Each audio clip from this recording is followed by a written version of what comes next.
I'd like to call this public meeting to order. Please stand for the Pledge of Allegiance. I pledge allegiance to the flag of the United States of America, to the republic for which it stands, one nation, under God, indivisible, with liberty and justice for all.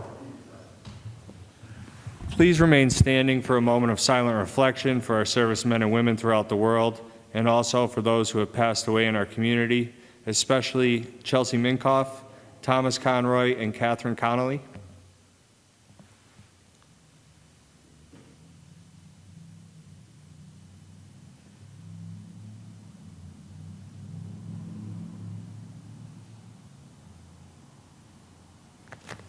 Thank you.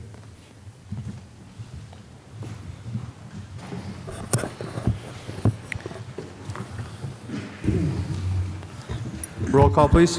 Mr. King? Here. Mr. Schuster? Present. Dr. Rothchild? Here. Mr. McAndrew? Present. Mr. Donahue? Here. There will be a motion this evening to move item 5C to 6th and 7th order for a final vote. Anyone who would like to speak on this piece of legislation may do so in fourth order during citizens' participation. Please dispense with the reading of the minutes. Third order, 3A, Controller's Report for the month ending September 30th, 2022. 3B, Memorandum received October 17th, 2022 from Kaylee M. Pekulski, Director of Human Resources for the City of Scranton, regarding October 2022 position updates. 3C, Lackawanna County Planning Commission Subdivision and Land Development Evaluation Report, reviewed September 11th, 2022. 3D, Memorandum received October 18th, 2022 from Lawrence D. West, Business Administrator, regarding Interim Finance Manager. 3E, Minutes of the Scranton Firefighters Pension Commission meeting held September 21st, 2022. 3F, Minutes of the Non-Uniform Municipal Pension Board meeting held September 21st, 2022. 3G, Agenda for the Non-Uniform Municipal Pension Board meeting held October 19th, 2022. 3H, Minutes of the Scranton Police Pension Commission meeting held August 17th, 2022. 3I, Minutes of the Scranton Police Pension Commission meeting held September 21st, 2022.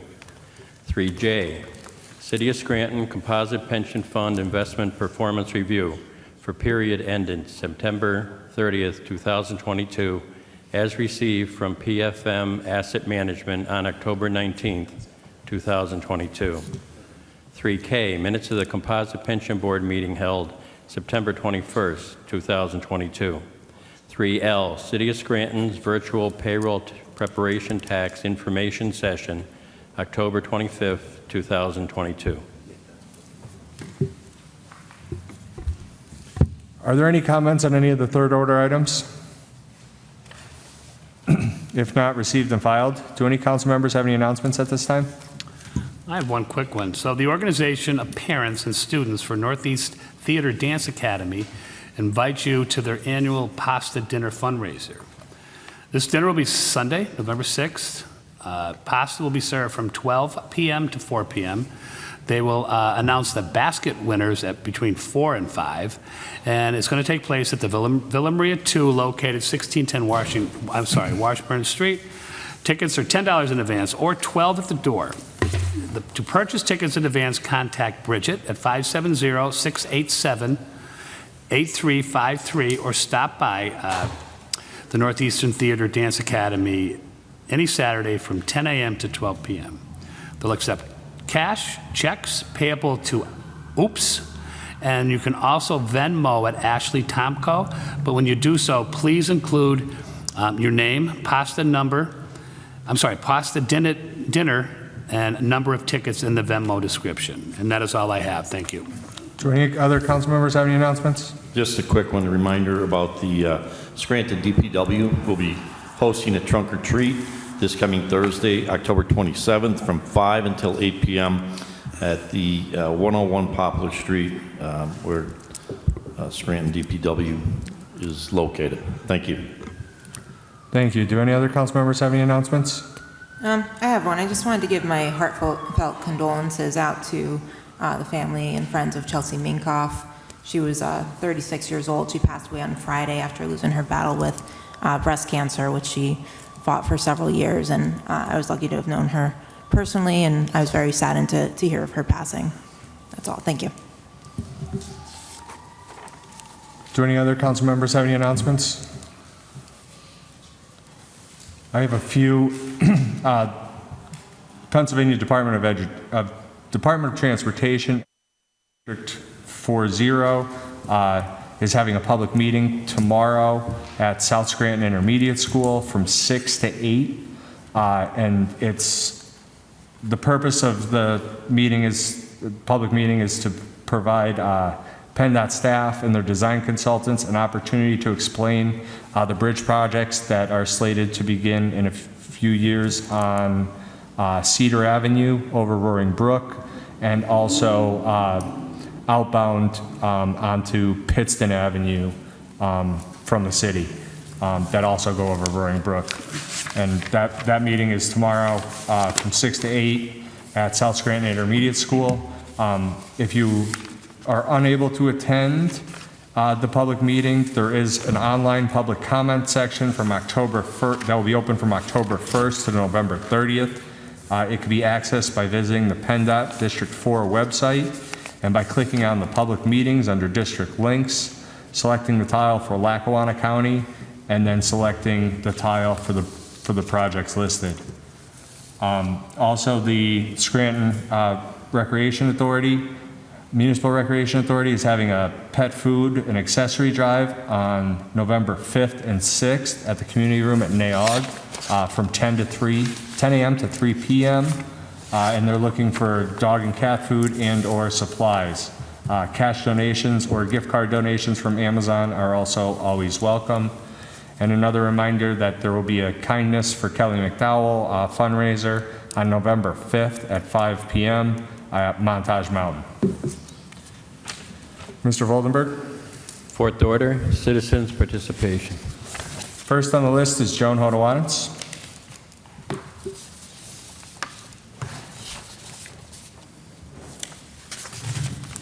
Joan Hodowanitz, Scranton. Again, I didn't see anything in third order on the specific numbers for the DPW contract. And since you have 3 more union contracts that are still being negotiated, we really should see what these contracts are costing us in terms of specific numbers. Speaking of which, do we have any update on the other union contracts? It's my understanding they're still under negotiation. And the 2021 audit? I know there's a meeting on that on Thursday, so I'm hoping to get an update after that meeting on Thursday. Okay. I was not pleased to hear during the caucus that we anticipated collecting $1.8 million, if I heard correctly, on the payroll preparation tax for the first 3 quarters of this year. And so far we've collected, what, $654,000? So we're running a little bit behind. Item 5C, the transfer of $110,000 to LIPS, the Bureau of Buildings, to pay the electric bills due to inflation. And I'm not really surprised because everybody, government, business, private individuals, are always seeing the effect of inflation. But has anybody sat down and kind of looked at the budget and said, you know, this is what we're going to look at with inflation, all the utilities, all supplies, everything else? Have anybody taken Those adjustments will be made. Yeah, moving do we have any forward. idea how bad the paper cut is going to be? Not yet, Okay. but hopefully we do soon. One of the reasons I mention it is 3 weeks from today, you're going to have the draft budget for next year. And, you know, it becomes difficult to have a realistic budget projection when you don't have solid numbers for the current year. But hey, it's just monopoly money, so. We're looking to have the 2023 pre-budget next week. Oh, you We're are? anticipating to have it, Do you think- not on our agenda for next week, it will be on our Okay. agenda, but we will receive it by the end of next week for it to be on the agenda for the following week. Okay, but that'll be the week where you move the meeting from to Tuesday. November 10th. Yes. Okay. All right. Item 5I, the multi-bridge project, where the total costs increased by a little over $10 million from 30 to 40 million. Why didn't the legislative cover sheet have a cost impact? Why did they leave that totally blank? I believe the cost impact is around $1 million, but I will ask Yeah, I and mean, clarify that. that should have been filled out. You shouldn't have to go through dozens of pages trying to find that material. Item 3D, Andrew Marichak is going to be the interim finance manager assistant BA through the end of the year. I assume he's replacing Rebecca McMullen, who resigned earlier this month. Yes. Does Mr. Marichak have any background in accounting and finance? I believe he does, yes. Good, good. That's a good choice. I didn't get to say this last week. It was in third order, but there was a summary of the income from licenses and permits through September, which was over $3 million, and that exceeded what was budgeted for the entire year, which only budgeted $2.6 million. So good news for LIPS. That was well done. Now here's a grievance I have. Last week, a citizen wanted to come to this meeting. She was late. She got here at 7 o'clock and could not get into the building. Would you please ask the mayor that if she's not going to open up the building to normal traffic, that she publicize how you get into this building, how you get appointments and everything else. It was unacceptable that a taxpaying citizen could not come to this meeting. And she tried to call me, but my cell phone was turned off. And today was the first day I heard of that situation you're referring to, but I do believe that the doors automatically lock at 7 o'clock. We're going to ask that they push that back a little farther Yeah, moving and whatever forward. she decides to do, publicize it. You know, I mean, it's not enough for her employees to know what's going on. The city needs to know. Yes. Thank you. Next on the list, Norma Jeffries.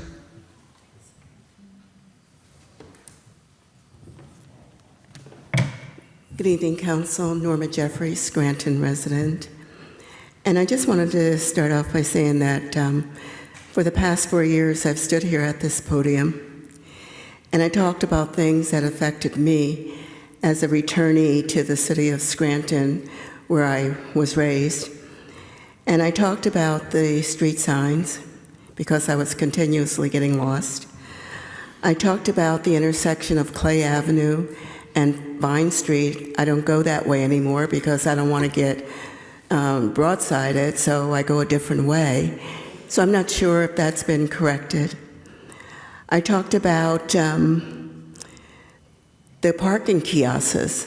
I had to get used to using those and how to make sure. I thought I had to pay from spot to spot in the city. I did learn that it is zoned, so I can just put one fare into the meter, and it does last as I go through place to place. So I also talked about the NDC and that 45-year bond. You know, to me, that just blows my mind, and I continue to read all the things that you have here. When you think 45-year bond, I don't think, well, we don't know when we're going to take our last breath, but, you know, our children are going to be left with that 45-year bond on the NDC, because more than likely, we won't be here. So I talked about that over the years, but tonight I'm talking about something very personal to me. I hope I can get through it without becoming emotional, because even if I had not had other plans for last week, I don't think I could have spoke about it last week, because it's something that's very dear to me. Over the years, I've spent a lot of time at the meetings going on with the NAOG pool. I've been to the meetings, I've heard the discussions, I've been a part of filling out the survey. So I thought I was quite versed in what was going on at the pool. When they were going to take down and dig up the pool, and I only live a block away, so I was able to walk over and see them dig. They advertised in the paper, there were articles in the paper when that was going to happen. So I was able to go and to see because I was informed. So as an informed resident of Scranton who goes to the park a lot, because that's where I like to walk, I was just quite concerned when I heard the thumping going on. And the thumping turned out to be, on that Monday, a week ago, they were tearing down the slides. I don't have to be aware of everything that goes on in the city. There's a lot that goes on. But one word that kept bothering me was my disappointment. My disappointment that we did not know. When I say we, I mean all the people in the park that walk, and we were not told or anything about it. It was not advertised in the paper as far as I know. I get the paper every morning, I go out and get it, I bring it back in, I sit down at my kitchen table with my coffee, and I enjoy the paper. Lots of times I just flip, because there's nothing that I really care about. But I did not see anything, I was not aware. And like I said, I'm just Norma Jeffries, plain old citizen of Scranton, so I don't have to know everything, but I feel that because I was involved in so many meetings and all, I was just hoping that I knew a little bit more, and I was expecting it. So then that Tuesday, as I walked and I see that huge thing sitting there just grabbing and throwing it to the side, grabbing it and throwing it to the side. And I thought, there are so many kids that are going to miss that pool. And I understand the money. I understand how much it costs to build that. That's not my issue. It's not the money.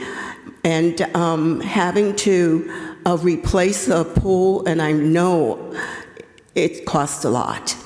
But to say that it was going to be replaced by 3 feet pool and that the slide could not be accommodated, it's probably true. But I still go back to the word transparency. We talk a lot about it, we hear about it, we hear the politicians, and everyone talks about transparency. But I don't think we were advised about the pool. So I thought to myself as I was getting my emotions together that it says that Chris Doherty built the pool. I wasn't in Scranton then, and there was a lot of controversy from what I understand, from what I read. So the records are going to show that Chris Doherty built the pool, but it's also going to show that the pool was demolished by this administration. Thank you. Thank you, Mr. Jeffries. Next on the list, Tim Schwartz.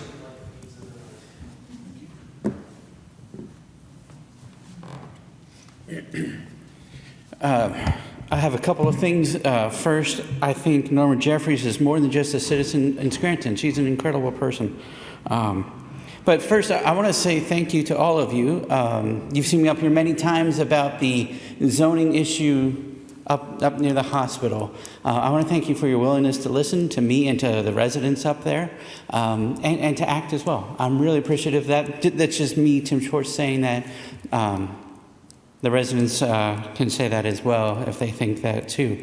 I'm grateful for that. And I know you have a very thankless job. I know it's a part-time job or whatever you do, and I've met all of you outside of this chamber to talk about it. I'm really grateful for that commitment, and I hope that's on the record as I look at the camera there. Secondly, came to ask for your help. We need your help. As you know, the school district has proposed a plan to start closing schools. John Adams Elementary is the first one on the list, as is Sumner. Further down the list, the following year, they'll be closed this year. The following year, they're going to close Prescott Elementary and send the kids to Greenridge and other steps. I'm really concerned about this, and we need your help. First, for John Adams, that school is a institution in that community. It provides stability. It provides security for the Pine Brook community. Without that school, I'm concerned for the community. There are families there. At Adams, I think I read that 86% of the students there live below the poverty line. The students need a school in their community. I think about the Pine Brook Revitalization Plan. I think part of revitalization as a community is to add education into the community, add different tutoring programs, add whatever we can, because the reality is in that community, those kids are the ones that are going to be leading this city in the years to come. I'm really concerned about closing John Adams. It's a wonderful school. It's the most under-resourced school in the most under-resourced part of the city. If we close that school down, if that school does close down, I'm very concerned for Pine Brook. I'm also very concerned for the Hill and East Scranton. If this plan continues forward, there will be no schools, no community schools, which we know are valuable, from Naog Park to the other side of Main Street. There's going to be a huge swath, is that the right word? Huge hole in the city without neighborhood schools. And I don't think that pays service to the Hill Neighborhood Association. As I speak as the president of the Hill, it doesn't pay service to the Hill neighborhood as I speak as the president of the Hill Neighborhood Association. So I'm asking for your help. I don't know what that help looks like, but I want to be sure it's on your plate for you to consider. If schools are closed in Pine Brook, definitely affecting that community, and in the Hill neighborhood where there's no more neighborhood schools in that community, that affects our city. And that's why I'm bringing it to you. We need your help one way or another to advocate for these communities, especially Pine Brook, which is under-resourced definitely. There's got to be a way that you can advocate with us for better solutions to the problems in the school district, and better solutions for our neighborhoods that rely on neighborhood schools for our children. And the many, at John Adams, many families that can only walk their children to school every day. So I want to put that on your plate. Thank you for your time. Thank you, Tim. Next on the list, Les Spindler.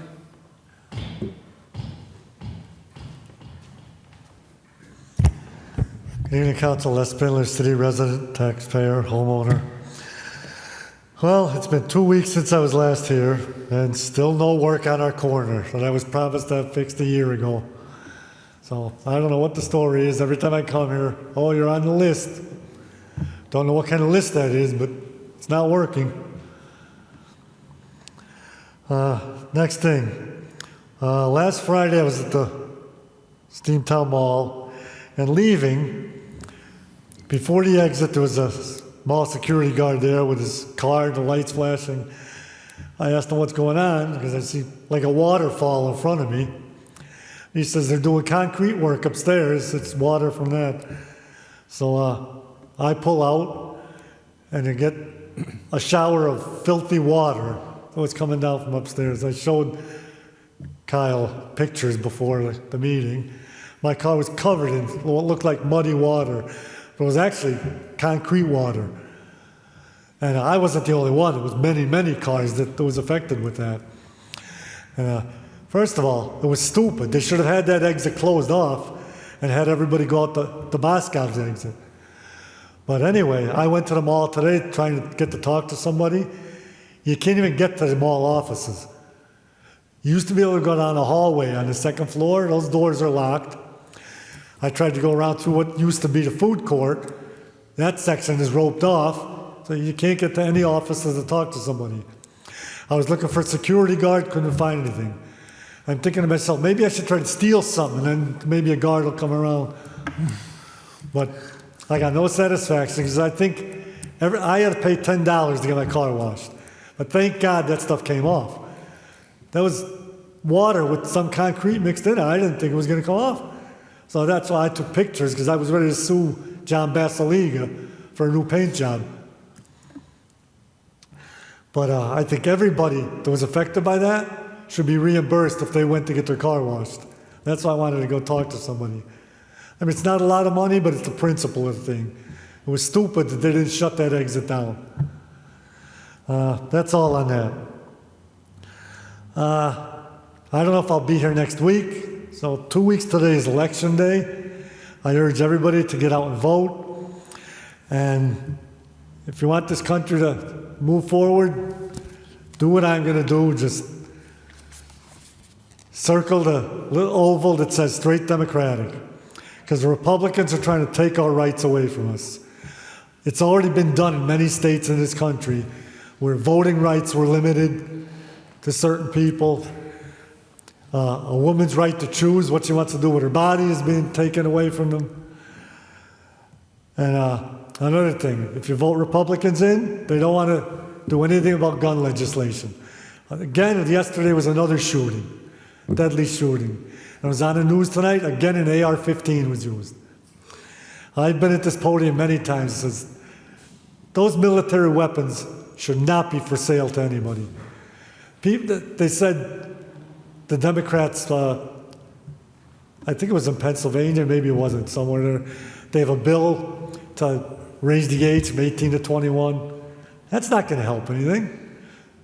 So if you have a mental problem and you're 21, you get your hand on these guns, it doesn't matter what age you are, they're still going to kill people. You got to get rid of these military-style weapons. I'm all for the Second Amendment. People should be able to protect themselves, but you don't need an AR-15 to protect yourself. They're just military weapons. The police don't even have weapons like that. So anyway, like I said, the Republicans want to take all our rights away. So on November 8th, vote straight Democrat. And I'm going to leave here tonight, go watch the debate and see John Fetterman kick out Dr. Oz's butt back to New Jersey, where he belongs. Thank you. Thank you. Next on the list, Ron Ellman.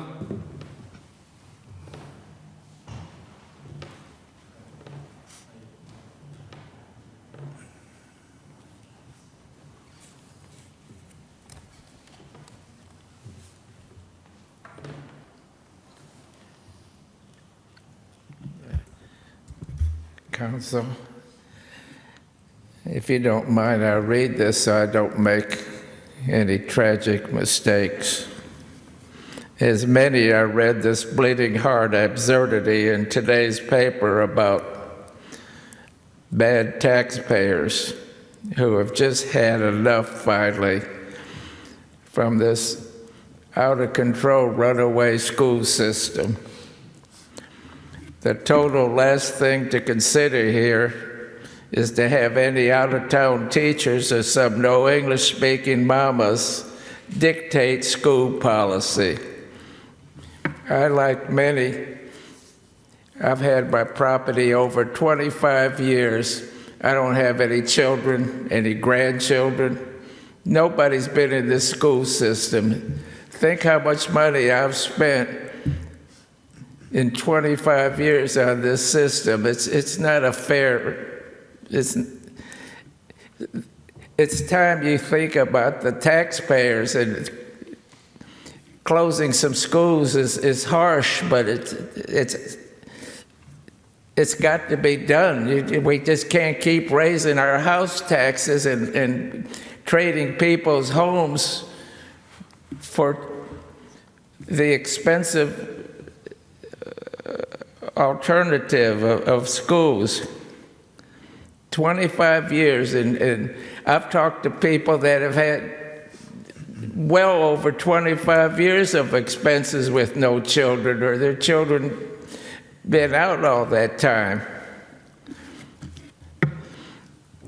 And all the expense and money that I've spent, I have no voice in the school system. Nobody seems to care, but some people, they're not paying taxes. They live off the taxpayers. They seem to have more voice about what to do than any taxpayers around here. All I know about our school system's what I'm told, really. Just a few nights ago at Sheets, a former teacher told me she quit this year. Well, she quit last year. She wasn't going to teach this year. She said she's making about a third less and is much happier. She said that she had unvaccinated children in the classroom.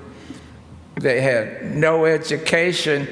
There was no way to try to teach them something because they just had no interest in learning, and they have a reluctance to speak Spanish because no one at home speaks English.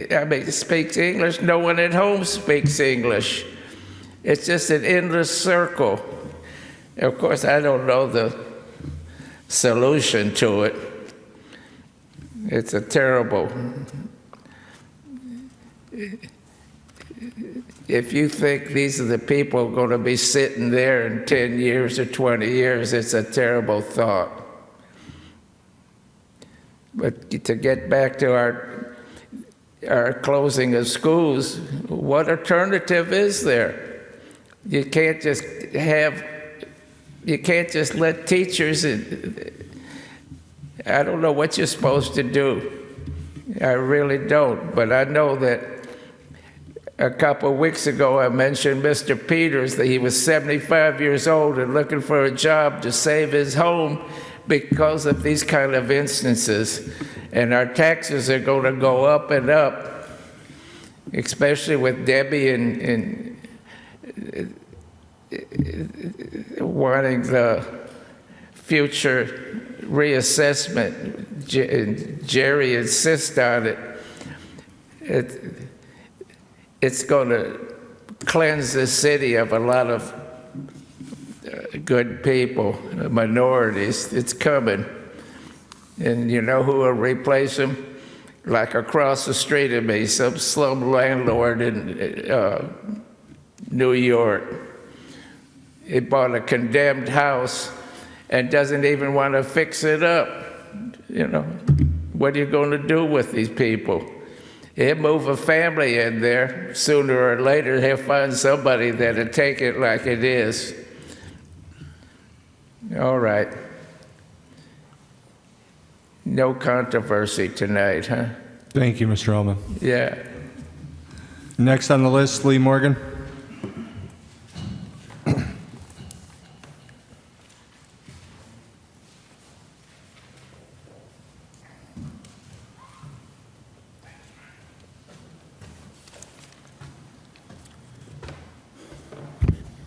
Good evening, Council.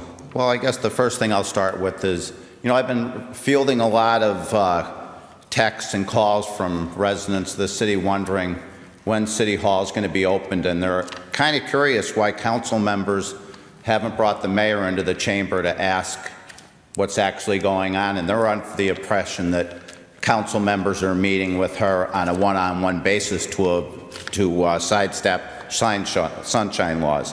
Now, the other thing I have here is this council needs to send a very strong signal about the school system in the city of Scranton, and they have to very firmly and quickly oppose any closures of any schools in the city of Scranton. This isn't make-believe, this is reality. Okay? Now, some of you were on the school board. You decided you weren't staying there, but somebody has to stop abandoning these children throughout this city, and it's been going on for a long time. Now, there is an avenue of approach in regards to public school funding, but somebody would have to go into the court. They might have to go to Commonwealth Court. The Constitution of Pennsylvania is very clear. The Commonwealth of Pennsylvania is responsible for the cost of education in this Commonwealth. And what they've done is they've taken that cost and they've saddled property owners with it. But the problem we have is we have a legislature that has no guts. They're all just political hacks. The same thing on the Senate and the same thing with the governor. Don't forget that the governor decided that people didn't have to pay rent during COVID. And then when it came time to pay everybody, the only people that could get paid were the people that actually had COVID. So the landlords all took it on the chin and took massive financial losses. What we have is a very incompetent government. And when you start listening to people of color who talk about what's wrong with this country, okay, because they are having discussions on that. And at one time, the black marriage rate was higher than any other group of people in this country, including Caucasians, okay? And Johnson came through with his great plan where he was going to give people money and destroy their whole society and their way of life by separating the man from the woman, okay? And when you look at the British studies about marriage and matrimony and destabilizing everything, look at the Democrats have been driving an agenda of destruction through this country for a long time. And people are talking about, you know, the Republicans are going to do something. There's more diversity in the Republican Party now than ever. And it's my hope, my wholehearted hope, that the Republicans will begin to take control, because the big problem this country has is a lack of employment opportunity, and the government that should be protecting us. Look at what happened to the slide at NAOG. They talked about it today. The mayor wanted to take that down a long time ago. She also wants to take down the pool house. And the last thing I have here today is, you know, I had a situation where I had to go to the Building Appeals Board. And I'm really troubled that the Department of Licensing and Inspections is being used as a political tool to punish opponents of the mayor. Now, I overcame that. And it really doesn't bother me, because I knew that I had a right to go to the Court of Common Pleas if I had to. But, you know, that whole thing has to be restructured.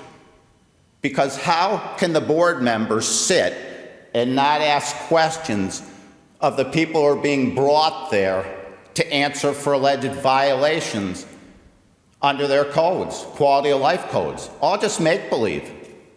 How can you pay for an appeal of $150 and not get your money back when the city had no merit to their argument?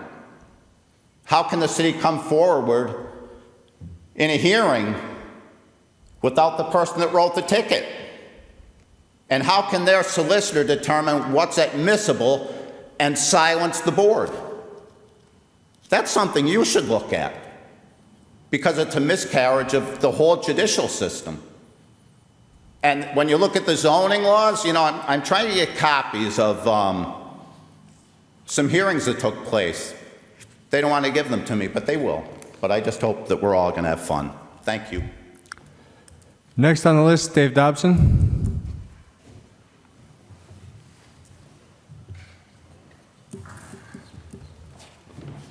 Good evening, Dave Dobson. Back when we had Governor Corbett, we started getting denied supplemental subsidies to our school.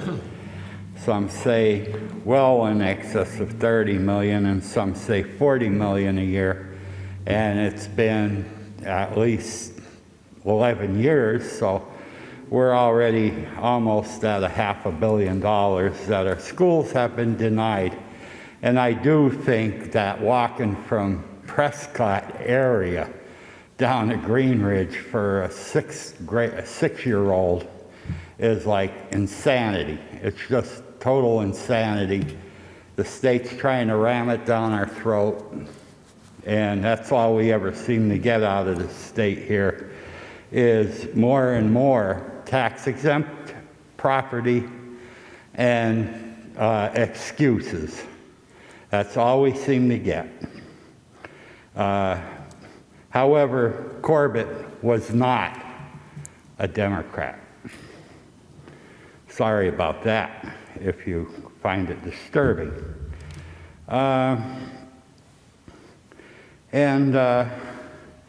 Okay, the DPW, I would like to hear of at least a caucus with the workers of the DPW, because they had some pretty interesting points last week. And it's another thing where somebody's looking to shave maybe too much and at the wrong address. It'd be really, trucks are made to be fixed, and repaired and used for years and years and years. This is silly. Every 5 years we're buying all new trucks, and they probably look like a rickety rack by the time they get done with them. And $13.50 an hour, I'd want $20 an hour just to put up with the smell of a garbage truck. And then you could pay me 20 more to fix them. I don't have the certifications anymore, but I have worked on them. We do have to look into public contracts before we go into any swimming pools or anything else. And I didn't care much for the being torn down, and I certainly hope the entry vestibule isn't torn down someday without us finding out about it. I am a fan of the mayor, but you know, don't take everybody's advice. Construction people, because they just love to tear things down and put half as much up. That's what happened with that vestibule and entrance to the pool the last time under Mayor Doherty. We didn't even have a proper place to dress in there. Okay, our vote is coming up, and there aren't any amendments like I mentioned before in Pennsylvania. The debate is tonight at 8 if you can get there. And I would like to note, a few weeks ago, the subject of internment camps came up for, well, guess what? We did have internment camps. And children were separated from their parents. They still don't know, some of the kids that were taken from their parents, who they belong to. I don't know what they're going to do, genetic tests or whatever. And by the way, on the vote, our friends were in Pennsylvania, Mr. Flynn, General Flynn, and they were blowing horns last night and screaming war. And I don't see why they should even fit into a 501c3. I think it's about time that some of these radical factions start to pay taxes. And they start to pay property taxes, and they start to pay income taxes. I'm tired of it. $84,000 a week for some hell and fire brimstone preacher. Well, he can afford to pay some taxes and help us support society. Thank you. Have a good night. Thank you. That exhausts the sign-in sheet for this evening. Would anyone else like to address council?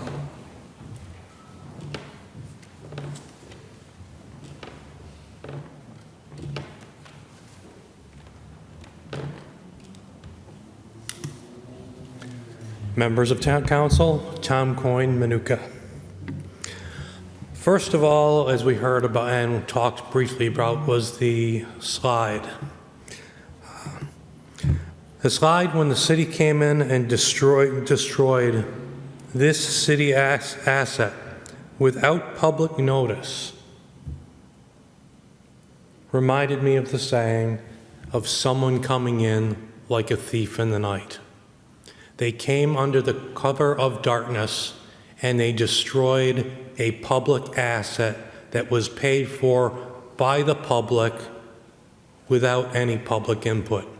Sure, the public input was to fix the pool. Evidently, the way we fix things here is we destroy them. The real estate review by the county.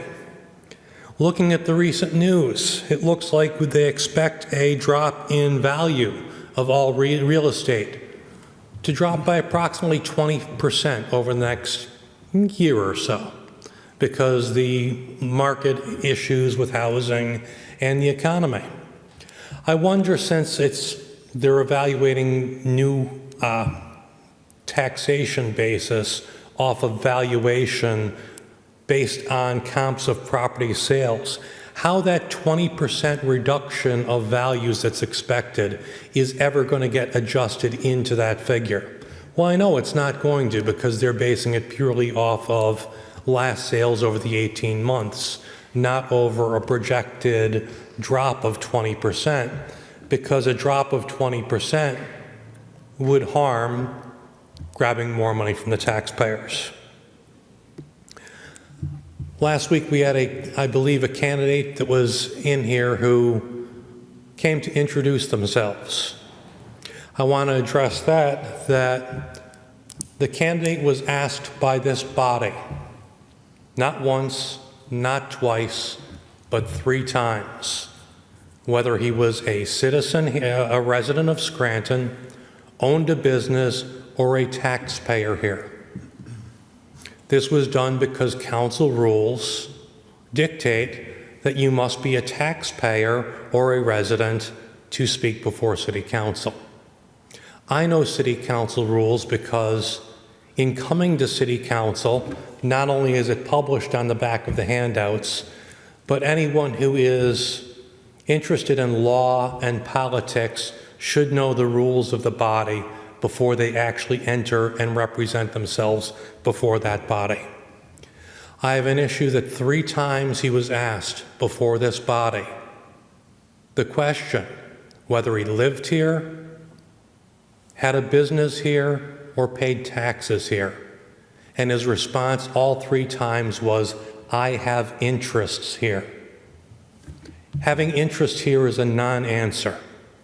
And it's disturbing when a political candidate comes before a body that has rules and refuses to answer a direct question and avoids it by saying, I have an interest here. Everyone has an interest in everything. That does not mean everyone has the full rights and authority to do everything that they want to. This body has rules. I believe it was out of order, and I just have an issue with that person coming before the body and avoiding direct questions like that, because it points to the possibility, if that person does take office, of avoiding other direct questions straight down the line. As of access to this property, it's been spoken of. I believe 2 weeks ago, it was put forth by this body, given a week time for the mayor to respond back on why that door needs to be closed. I have not heard whether or not it has been responded to yet. Historically, a building that has been open to the public is open to the public. This building would be classified as property that is open to the public for limited purposes. Historically, it should be open. And since I'm running out of time, I wanted to note from this session as well that when the door downstairs closes before this meeting ends, it violates the sunshine law, because this building needs to be open and accessible for the entire time that this meeting is going on. To not have it open violates that law, so this body needs to be able to control the doors, not having it done automatically on council nights. Thank you. Thank you. Would anyone else like to address council?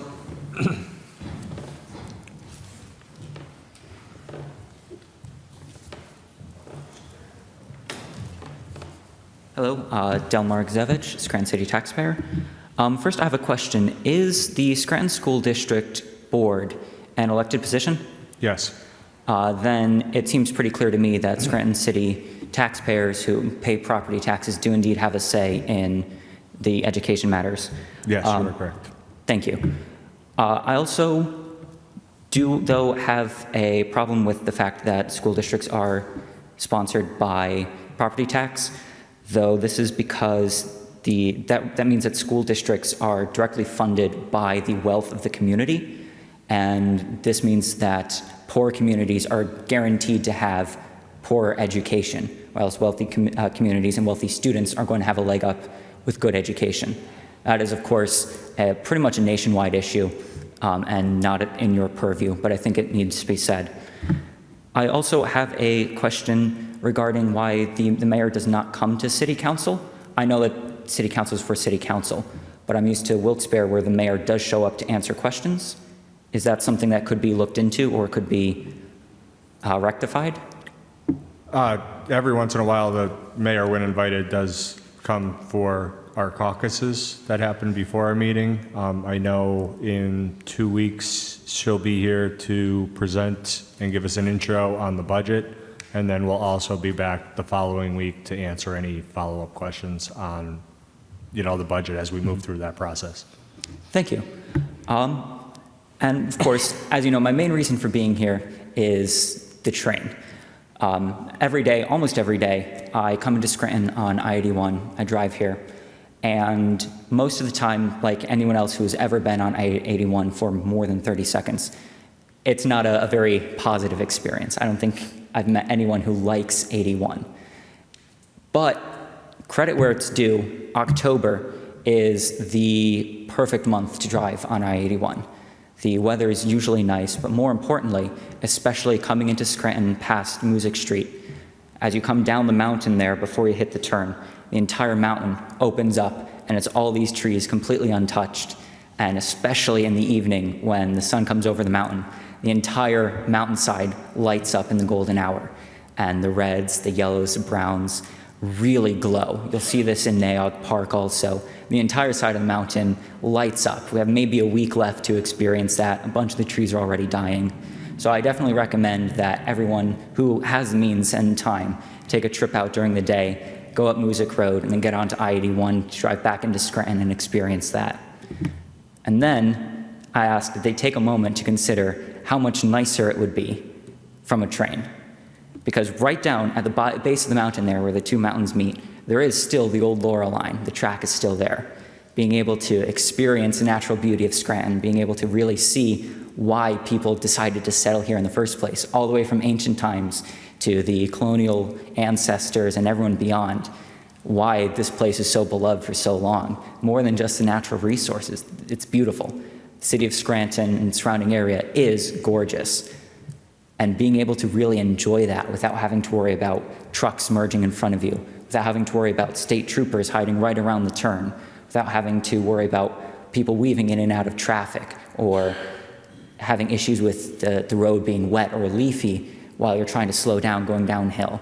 Just being able to sit back, relax, look out the window and enjoy the region would be an unparalleled experience. October on the train, coming into Scranton, leaving Scranton, would be absolutely beautiful.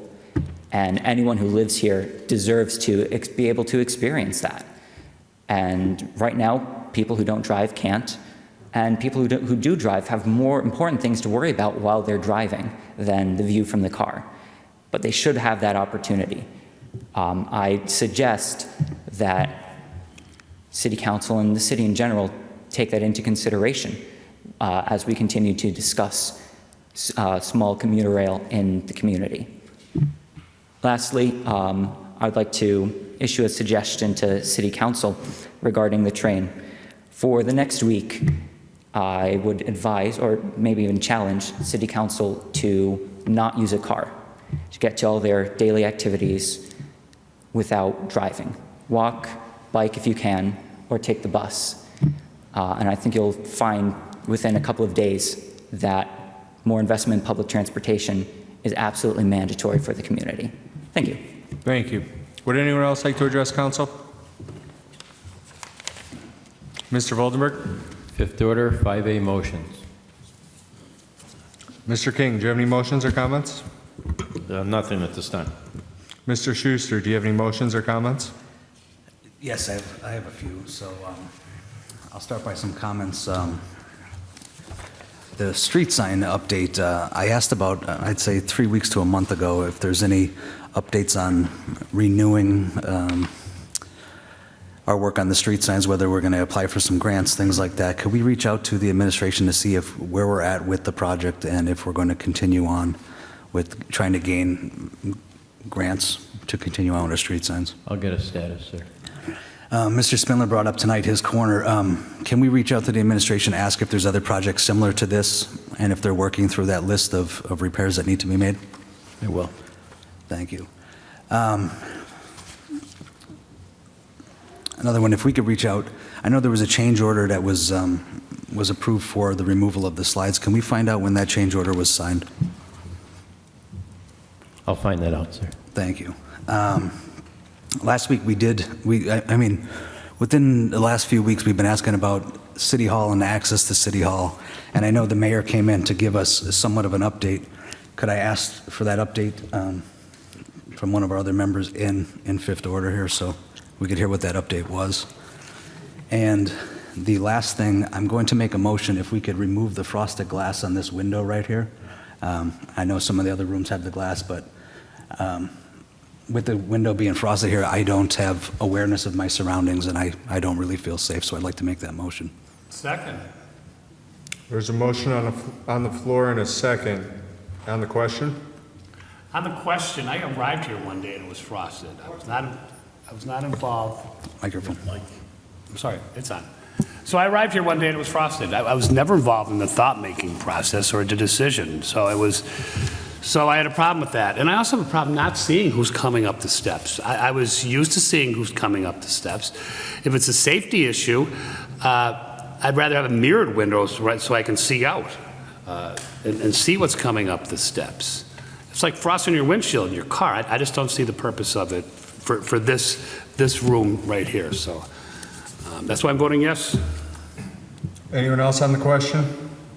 I agree. I don't like not being able to see who's out in that hallway. Yet everyone knows what's on the other side of that window. But we don't know what's on the other side of that window. So minimally, it would, I think, be beneficial if we could actually see out. I don't care if it's back to a clear glass or if they put a solid door in there. But I'm not comfortable with not being able to see out there. Anyone else on the question? I would say that I think I disagree because for me, I don't mind it being there. I know our faces are forward anyway, so we're not really seeing what is coming. I'd probably be more comfortable if people weren't able to see our positions back here. I don't think it would be a conversation if it was a solid wood door. Now, I certainly didn't put up the frost myself, but I would rather keep it, just personally. And if we need to find out for like double-sided what cost that might be, then I'm fine with investigating that. Anyone else on the question? I would say this, and I understand my colleagues' concerns. In my years as a school principal and a superintendent, security was always a big concern of mine. And in fact, the last position I held, the desk in the office that I was in was facing, my back was facing the front window of the entire school building.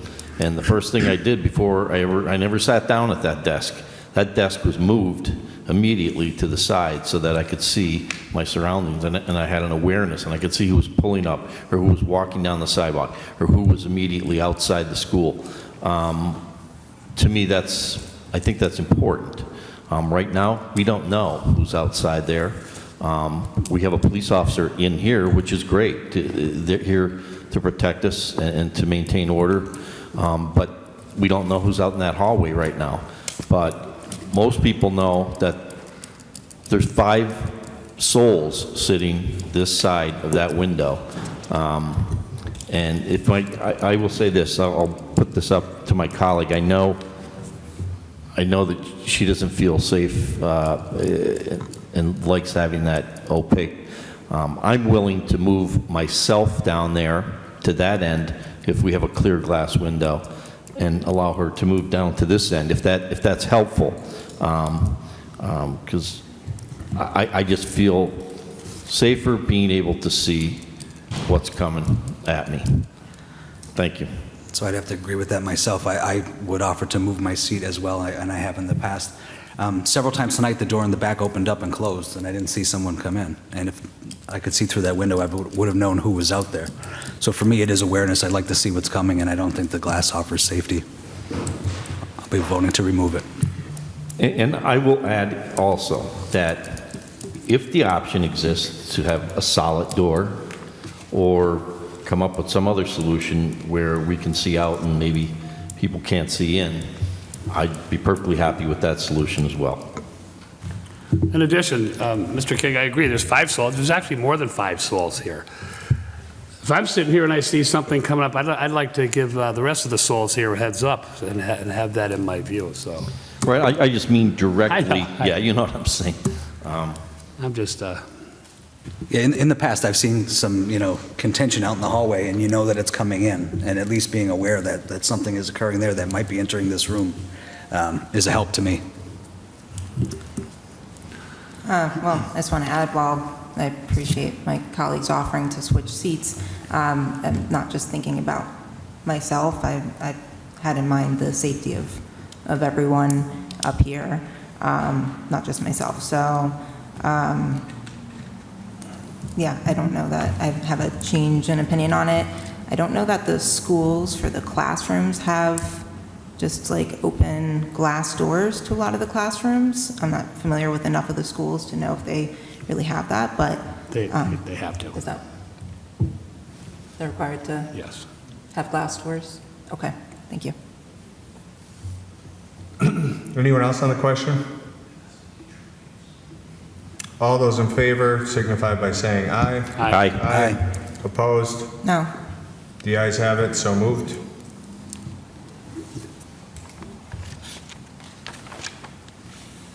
That is all. Dr. Rothchild, do you have any motions or comments? Yes, I just had a few comments that I wanted to bring up tonight based on what some people spoke about during citizens' participation. First off, with regards to the pool, I know that I didn't speak to this last week, but I know we were just as surprised as the public to have seen the pools being taken down, and I thought that we were being included in this process, even though we had to ask for meetings in the past for updates about the pool plan, but we certainly weren't aware of it, and I would have liked to be. So I was disappointed with that. And I'd like to know more about the plans moving forward before further actions are taken. And secondly, I just want to speak to the issues of the school closures that were brought up. We've received a few emails about them, and I'd say I have a personal stake in it because we live a block away from Prescott, and I was always really hopeful that my child would be able to go there when she is school age. And so it's disappointing to think that she might not be able to do that. And I was always really happy to have a neighborhood school that was a block away from our house. Could always picture her, like when she's older, like waving to her as she's walking up the street. I even helped when they were putting the new playground in place there. So, like I said, it's a personal disappointment. I can't say that I have the answers for what the school board should do, or that I could tell them what to do in this case. But I do want to make sure that students who are underserved, like in the community in Pine Brook with John Adams, that they are given the resources that they need to receive the best possible education that they can. And I just had one more thing to add. Y una cosa más. Yo no entiendo cuál es el problema con las personas hablan español. I don't understand what the problem is with people who speak Spanish or any other language for that matter. And why people come up to us at City Council to attack those persons. That's all. Thank you. Mr. McAndrew, do you have any motions or comments? A couple. So after months of bringing up the pothole concerns on Pike Street, I'm happy to report that the potholes have been filled, and I was also informed that Pike Street, which has not been paved for 20 years, will be on next year's paving schedule. So I'll keep an eye on that one. And then also, Mr. Voldenberg, on September 20th, I brought concerns that were brought to me about Walgreens on South Main Avenue in West Scranton, that their maintenance personnel were just blowing trash and litter into the street. So I didn't see it on our report, but I was also contacted again today. But not only are they blowing more rubbish into the road, but also leaves. And that also presents a safety issue. You know how wet leaves are, either walking or driving. So could you circle around and double check to see where we're at with that, both situations, the new one that presents itself and the last? I will, Mr. McAndrew. Also, I was also contacted about someone not being able to get in the building last week at a meeting. I'm not talking during the day, that's next. So, and I agree, Mrs. Hodowanis and President Donahue, that maybe, because some of our caucuses extend till 7 o'clock or past. And with the upcoming budget season and process, we're going to have in-person meetings with department heads. So our actual meeting will probably start actually past 7. So I think we need to pad the time a little bit, at least for the near future, and then figure out a set time and publicize it like it was mentioned. And then 2 weeks ago, I made a motion to open City Hall back to the way it was pre-COVID. All right. So I'd like to take a moment to express my utter disbelief in the mayor's decision to keep City Hall under lock and key behind closed doors.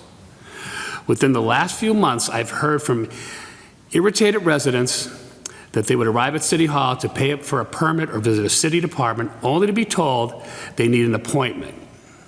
They have been told they need to phone the office first, and then someone has to come down to let them in. There have been several instances where the resident has called the office and nobody would answer. People are being treated as if them showing up at City Hall to conduct business is an inconvenience for some of the mayor's employees. All this has been done by the mayor under the guise of safety. But safety for who and from what? Why is City Hall the only government building that is run this way? You can walk in the county building through metal detectors and then travel to every department with no issues. This is another example of lack of transparency from the mayor. Just last week, the beautiful slides were torn down at Naog Park with no notice or no explanation. There has to be a better way. So after I made that motion, and then in the spirit of transparency, Councilman Schuster and I asked for the mayor to meet us at a council meeting to explain the rationale for this continual stonewalling of the people of Scranton. She refused to meet in public. As I stated previously, City Hall is not the mayor's personal residence. It is a historical landmark paid for by the taxpayers of our city. Therefore, they deserve access. I stand with the people of Scranton that want access to their government without appointments or roadblocks. Circle around with Naog Pool. So last week I mentioned my disgust with the mayor's decision to tear down the slides at Naog Park. Since then, there has been a public outcry over the mayor's decision. People from all over the city have reached out to express their disgust and confusion with this decision. It is the mayor's plan to build the pool complex where the old one stood. Then why should she take down the slides that were in perfectly good condition? According to some members of the Recreation Authority Board, the slides recently passed state inspection and do not need any parts or repairs. And this was viewed on Jerry Smurl's Facebook post. It has also been reported by a former Parks and Rec director that the slides were refurbished under a successful grant and not by the company that supplied them. This was less than 10 years ago. The metal portions were sanded down, treated, and painted. The slides were also sanded to eliminate any grooves caused by use and then completely refinished and recoated. That cost over $40,000. The idea that the slides weren't maintained, as the mayor stated in the newspaper, is complete rubbish. And that is all I have. Thank you. Thank you. Just to touch on a meeting myself and Councilman King had with the mayor and police chief last week regarding access to the building. We were told that there is access to the building, that you could come in through the first floor and go into what used to be the Treasury Department. Now it is licensing and inspections. And that if you were going to any other department, that you could express that to the people at the counter and they would call that department and they would come down. That was the explanation we were given in terms of access. For the handicap ramp, you do have to call once you're getting, just because it's in the back alley and we don't have a handicap ramp that goes into the front of the building. That was the explanation we got there, and that the chief of police, it was on his recommendation to put the door in and also to lock that down. I don't think it's going to be a barrier per se, but from his explanation is it would slow any potential attacker, I guess you would say, down. On the pool slides, I'm in agreement that I don't believe they should have been disregarded the way they were. At the very least, if they weren't going to be a part of a plan, they should have, there might have been other uses for them instead of just tearing them down and throwing them away like trash. On the school closings, I'm completely against, the closings as they were presented. I do agree with Mr. Schwartz that, it leaves a big void in the Hill Section neighborhood specifically. And also, I think, a part of West Side that has, neighborhood schools. I believe strong neighborhood schools create strong communities, and strong communities build strong cities. So I think we're expressing that, or I'm expressing that at least to different members of the school board and administration in terms of coming up with alternatives. I know myself and Mr. Schuster were at the public hearing or public comment session they had last evening, and I think we're going to continue to be active in that advocacy there. Also, Mr. Voldenberg, we got some letters regarding Portnoy and the trash bill. Could you follow up with the city treasurer and through him with Portnoy regarding some of these issues that were brought up? I will tomorrow, sir. Thank you. And we also received a letter regarding setback requirements. Could you check with the zoning officer to see if there's any merit to these complaints that were brought forward here? I will. Thank you. And that's all I have for this evening. Can I just add quickly to the school situation? As the former superintendent of the Scranton School District, I understand that there are times when you have to consider, closing old buildings. I believe that there truly needs to be an overall master plan rather than just closing and sending students to existing buildings. When I was the superintendent in Scranton, we did have a plan where we closed John Marshall and Lincoln Jackson Annex, but that was replaced with Isaac Tripp on 14 acres of land up in Tripp's Park. We did tear down Whittier, and we rebuilt a larger Whittier on that same footprint.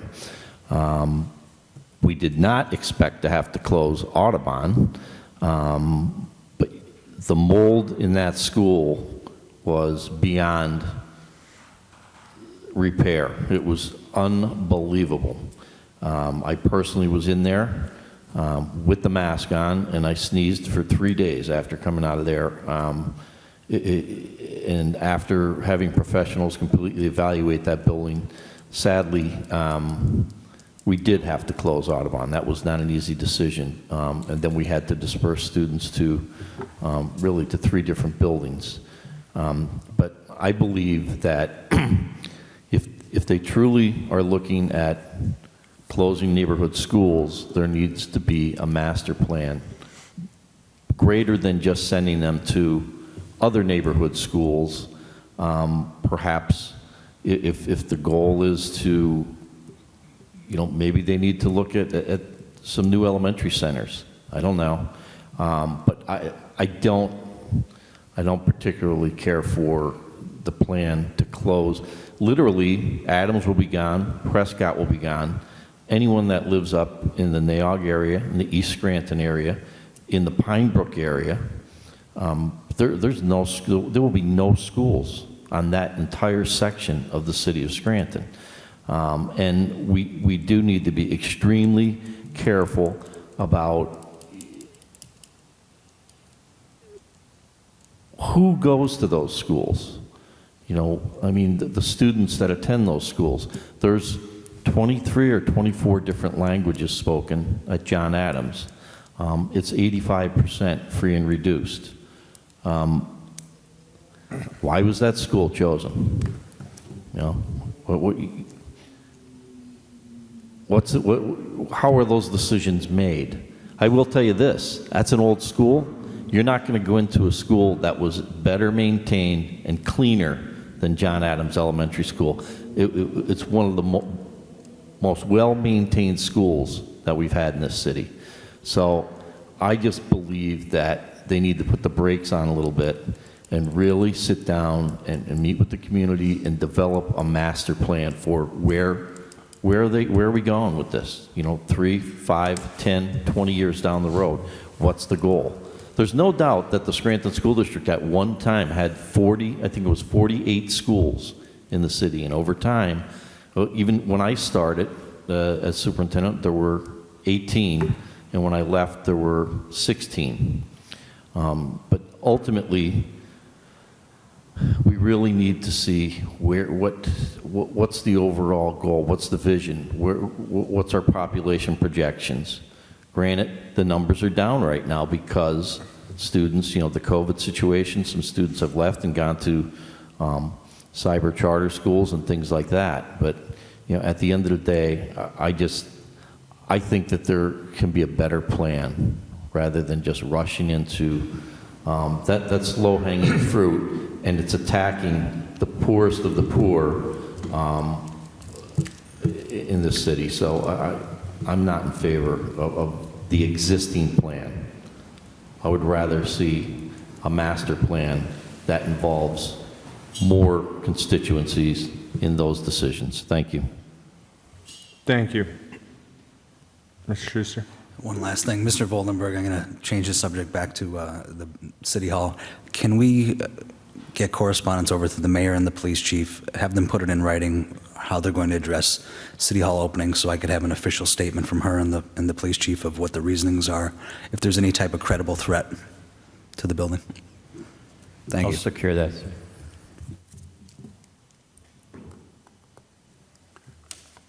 Thank you, Mr. Voldenberg. 5B for introduction, an ordinance amending file of the council number 51, 2019, an ordinance amending sections 9E of the code of the city of Scranton governing complaint and investigation procedure.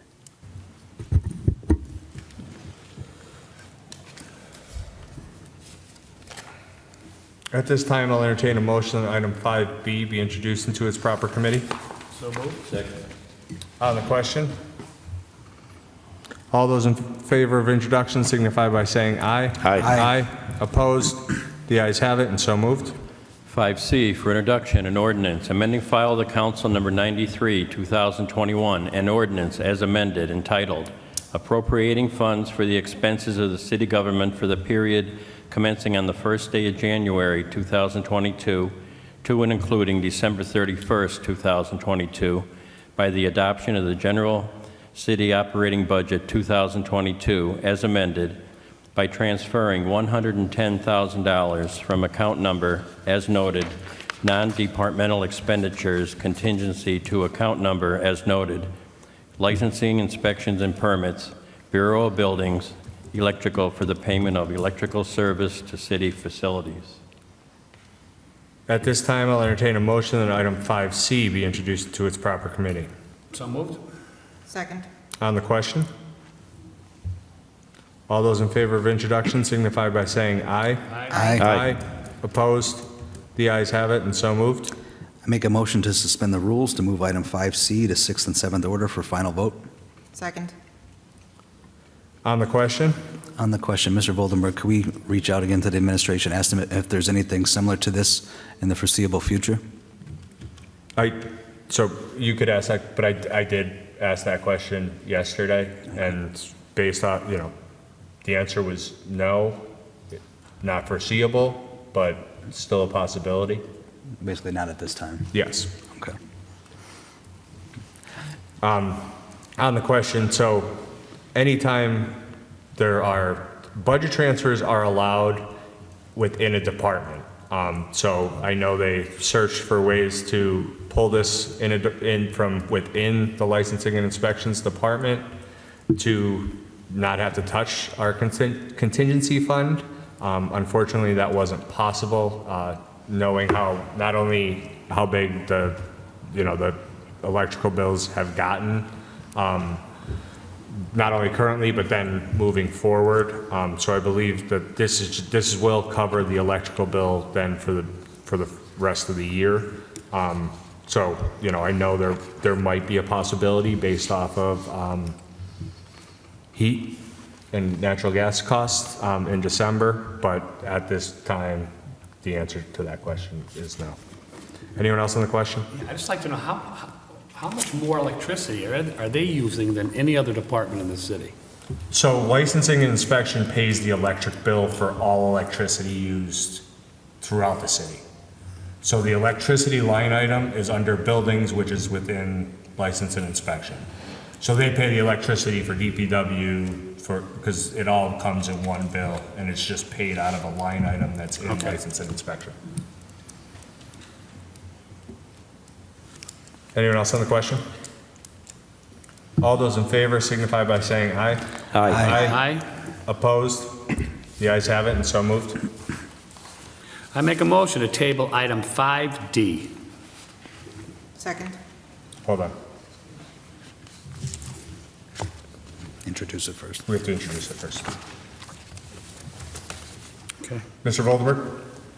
5D for introduction, a resolution approving the intermunicipal transfer of a restaurant liquor license R13296, currently owned by Serafini's LLC and located at 984 East Drinker Street, Dunmore, Lackawanna County, Pennsylvania 18512, to Vincenzo Seco, Inc., located at 131 North Main Avenue, Scranton, Lackawanna County, Pennsylvania 18504, as required by the Pennsylvania Liquor Control Board.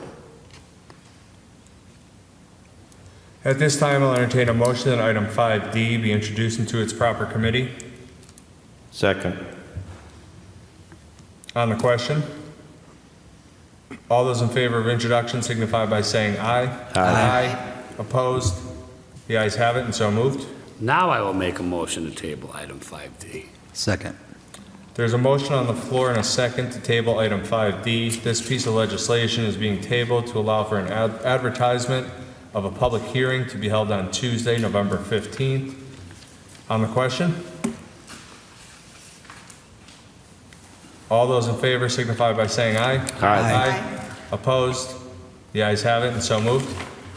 5E for introduction, a resolution ratifying and approving of the execution and submission of the grant application by the City of Scranton's Fire Department to the FEMA Assistance to Firefighters Grant for Training, and authorizing the mayor and other appropriate city officials in the City of Scranton, Pennsylvania, to accept the grant if successful, and execute all necessary paperwork to accept and utilize the grant up to the amount of $71,624.20, if awarded by the Commonwealth of Pennsylvania for such project. At this time, I'll entertain a motion that item 5E be introduced into its proper committee. So moved. Second. On the question? All those in favor of introduction signify by saying aye. Aye. Aye. Opposed? The ayes have it, and so moved. 5F for introduction, a resolution authorizing the City of Scranton to administer the Redevelopment Assistance Capital Program grant awarded to Maternal Family Health Services for the project to be named the Circle of Care Clinic relocation. At this time, I'll entertain a motion that item 5F be introduced into its proper committee. So moved. Second. On the question?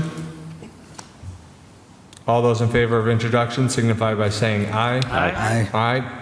Opposed? The ayes have it, and so moved. 5G for introduction, a resolution authorizing the Mayor, Office of Economic and Community Development, and other appropriate city officials for the City of Scranton to execute and enter into an agreement with Frederick Excavating, Inc. to provide demolition of hazardous properties within the City of Scranton. At this time, I'll entertain a motion that item 5G be introduced into its proper committee. So moved. Second. On the question? All those in favor of introduction signify by saying aye. Aye. Aye. Opposed? The ayes have it, and so moved. 5H for introduction, a resolution authorizing the mayor and other appropriate city officials to execute and enter into a contract between the City of Scranton and the Scranton School District with Rainey and Rainey to perform the annual single tax office independent audit for fiscal year ending December 31st, 2021. At this time, I'll entertain a motion that item 5H be introduced into its proper committee. So moved. Second. On the question?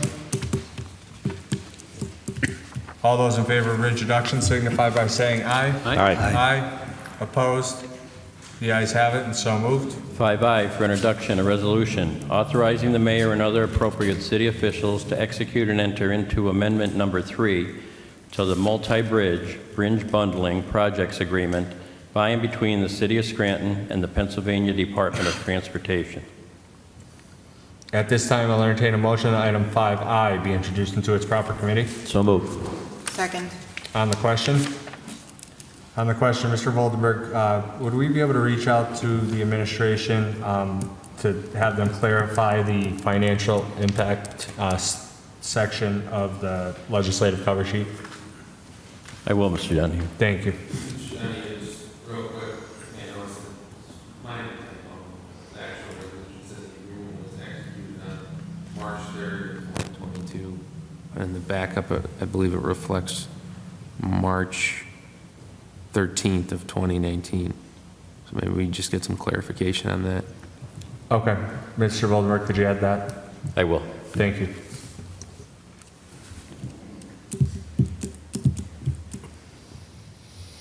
Anyone else on the question? All those in favor of introduction signify by saying aye. Aye. Aye. Opposed? The ayes have it, and so moved. Sixth order, 6A, reading by title, file of the council number 28, 2022, an ordinance, amending file of the council number 81 of 2021 to add a validation notice to the collection procedure and authorization regarding unpaid municipal claims for delinquent accounts. You've heard reading by title of item 6A. What is your pleasure? Mr. Chairman, I move that item 6A pass reading by title. Second. On the question? All those in favor signify by saying aye. Aye. Aye. Opposed? The ayes have it, and so moved. 6B, reading by title, file of the council number 29, 2022, an ordinance repealing all prior ordinances regarding fines to be imposed for City of Scranton's fire department responses to false alarms in the city. Bless. Establishing fines to be imposed for the activation of an alarm device which is determined to be a false alarm by the fire department, authorizing the administration and enforcement of said fines, and prescribing penalties for violations of this ordinance. You've heard reading by title of item 6B. What is your pleasure? Mr. Chairman, I move that item 6B pass reading by title. Second. On the question? On the question, we did pose a question regarding the confidentiality clause in this new ordinance. We did get a response from Chief Judge that said the confidentiality section is added in the interest of protecting certain properties that have security measures and systems in place that are of sensitive nature. This information may be tied to site security of properties such as the federal courthouse, Lackawanna County Courthouse, school district properties, General Dynamics, our local hospitals and medical facilities, and other properties that have site safety security concerns.